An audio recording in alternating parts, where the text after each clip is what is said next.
Welcome to this edition of Inside the Academy Studio. Today's conversation will be about Alfonso Cuarón's Gravity. Gravity was written by Alfonso Cuarón and his son Jonas Cuarón. It's a story of survival that harrowingly takes place just above Earth's atmosphere, when Ryan Stone, played by Sandra Bullock, who is a medical engineer and a member of her manned space mission, are abandoned in space after a set of debris start to cascade, which results in havoc thousands of miles above the Earth's surface. Right away, we know in this film that Ryan Stone is a rookie in the sense that this is her first space mission. Do you feel this was a cognizant decision by both Cuaróns, when creating the character? Well, yeah, I think they wanted to make this character a reflection of the audience watching, right? I think especially the way most people that watch the movie in 3D, I think adding a character that they feel like you can insert yourself, that really helped get their point across. Well, yeah, of course, and I think the fact that a lot of the plot was driven by, narrow misses and escapes, you needed to have a character who was absolutely capable, a medical engineer, and Sandra Bullock's Ryan Stone is very capable, but then also somebody who was a little, hesitant or maybe apprehensive in some places, just to create the tension and the drama that was necessary, to continually captivate an audience member. So would you even go as far to say that her character is an avatar for the audience? Can you explain? So the audience can take her place. I mean, we only see her journey from the entire movie, right? So I think it was essential to show that this is her first time in space, just like this is audience's first time in space. I think that's the idea that they really wanted to get across. Yeah, no, I think you're right. I think she had to be basically an avatar or someone we could take the place of as an audience member, and in that way, I think the characterization works because a lot of the shortcomings of this character are stories of humanity, of mortality. Ryan Stone losing her daughter at an early age. The fact that when she tenses up, she goes for these long drives. It creates more of a humanistic approach than somebody who's, that lofty medical engineer who we cannot really, relate to in any sense. Well, but on that same note, one of the biggest criticism I've seen about this movie is the fact that they did include things about her having a daughter that did pass away, and her including things about how depressed she is. I think people said that felt shoehorned into a movie that's about survival, that all of a sudden that she's like all mopey all of a sudden. So I think people didn't really... Well, yeah, it's hard when you think, okay, she's facing such extreme circumstances. How does she have any time to think? But then just consider yourself. When you're put in that tense or pressure-filled situation, you're thinking about a lot of things. You're thinking about your life. You're thinking about your childhood. You're not single-minded, okay? You're trying to escape from a situation. But a lot of these thoughts, about your first love, your first whatever, those come up. So I think you can't say it was shoehorned. I think it could be a fact that it was maybe single-minded and they could have expanded her feelings, her thoughts, her her misses instead of just focusing on that one aspect. But I don't agree that it was shoehorned.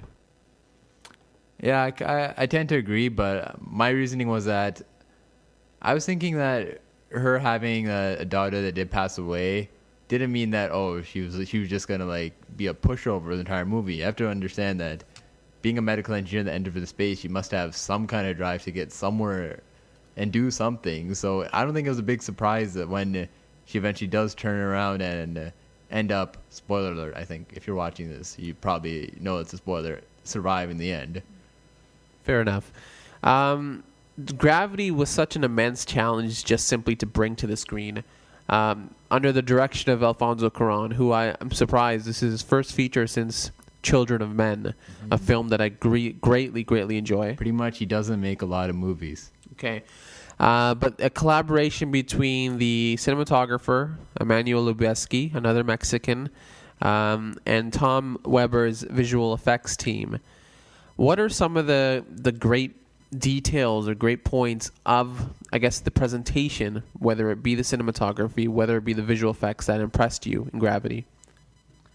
Well, I think cinematography is tough because I think this movie does take such a realistic view of what we think space is going to be. I think many audience members actually believed it was filmed in space, that this was a movie that they filmed in space and added effects in after. Well, yeah, I think so. Yeah. I think in that way the job of the cinematographer worked because, I think when I was reading and researching about the film, it was more about the impact of light, how to keep the realistic approach of what light acts like in space, and that was the role of a cinematographer. It wasn't necessarily filming those huge panoramic visions because if you're in a movie theater, everything looks black, so it's not hard to fake space. But the fact you're faking light in the lighting position, that's why Emmanuel Lubezki is being recognized this year, I believe, by the Academy. Oh yeah, and I think it sets because most of the time you think of cinematography, it sets a mood. But then I think with the way Cuarón does direct this movie too, it does set the mood that like, oh my God, this is space. There's nothing but endless nothingness if we don't hang on and make it back from this, right? Yeah, I agree. And I think a lot of the credit goes to Weber and his visual effects team. A lot of emphasis on detail. When you have that loose bolt flying around, or if you have that fantastic parachute that's been unfurled at the ISS, just the natural way how it would react in space. That's a great attention to detail, and that's why I think Gravity is simply, a step above a traditional, space caper. It's not your Red Planet or Mission to Mars. It's I think a team of artists who are really focused on presenting a movie. Doesn't matter where it takes place. It's taking place in space, but it could have taken place on the plains of Montana, and I think they would still pay that same attention to it. Let's talk about Ryan Stone, but specifically the portrayal by Sandra Bullock, who is nominated this year by the Academy. We can definitely... Bullock has changed into more of a comedic actress, but her roots, in some ways, are in the action film medium, and it's practically a very physical role, and the demands are physically so high. How do you think Bullock does as Ryan Stone? I think we pretty much covered this. I think she's kind of like... I think some people may have reacted that she is like a little more passive, and she acts like the audience would. She's not... but I think it works because then you have George Clooney's character, Matt Kowalski, who's very aggressive, very like hard-nosed. So I think having that contrast with her other partner in space does create a good dynamic between the only two actors in the movie, actually.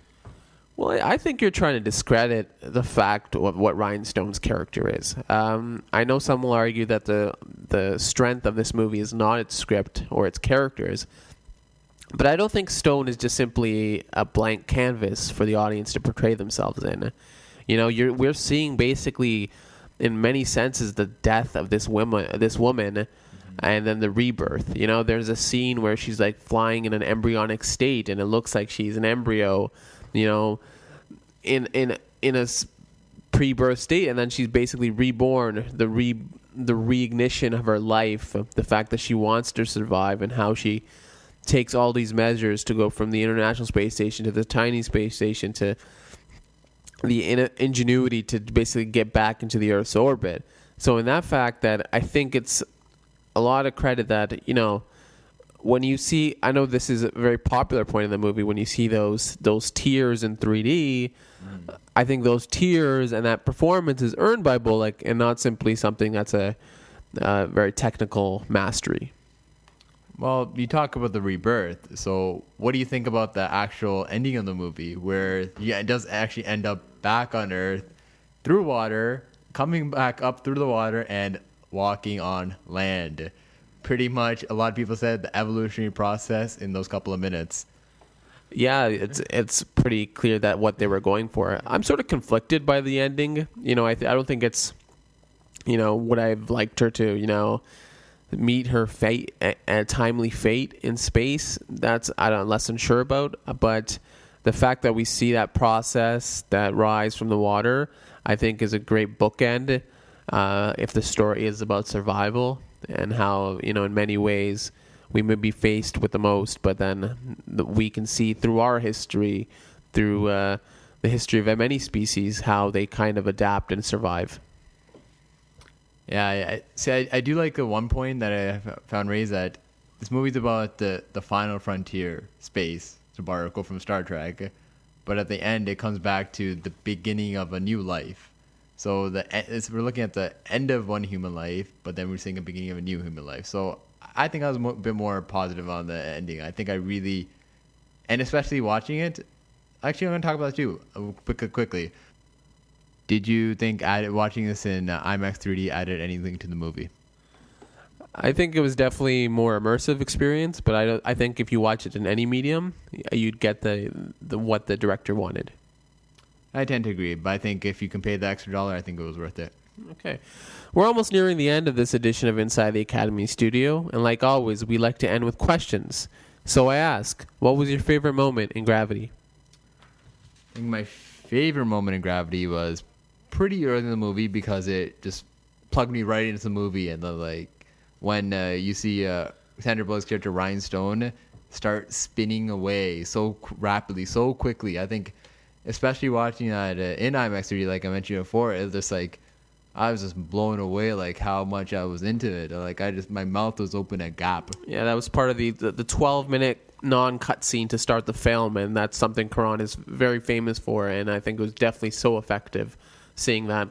I'm going to go similar. I'm going to go with when they do reach the ISS and that huge parachute is out, and just how it looked, the parachute scene was fantastic. The Stone's leg got wrapped in, or arms got wrapped into it. I think it was just a great set piece, and I think it was not necessarily a traditional obstacle, but one that really worked in a sense. Okay, but what was your least favorite moment in Gravity? My least favorite moment of Gravity is when Matt Kilowski, played by George Clooney, returns to the movie, quote unquote. So and then you later find out that it was a hallucination. And I wasn't a big fan of this, because I'm not a big fan of visual hallucinations in film. I think it's a too common a thing that storytellers rely on, because it doesn't really happen that much in any circumstance. I think a scene could have been just as effective if Sandra Bullock was like remembering something that George Clooney's character said, rather than having to actually have another imaginary conversation with George Clooney. I actually agree. I wrote down hallucination scene too. When I watched it through my first viewing, I sort of kind of got a little startled, like, was he actually coming back? But then obviously when you realize it's a hallucination, you kind of feel the tiresome, like this is a mechanic that, too often a storyteller can rely on. And here it felt like, and I read that they had a lot of trouble with the scene. They actually brought in George Clooney to kind of rewrite it in his sense. So I could understand where this was a difficult position in the film, to where, you get Stone in her almost nearly comatose state to get her back up and trying to continue her mission of survival. So I think it was a very difficult scene to either construct before they filmed it, but when they filmed it, that definitely didn't, like you said, not the best way I would do it. One of the last things we like to do is word association. So when you think Gravity, what word do you think of? Spinning. And I think of parachutes. So when we think Gravity, we think of spinning and parachutes. That is this edition of Inside the Academy Studio. Thank you.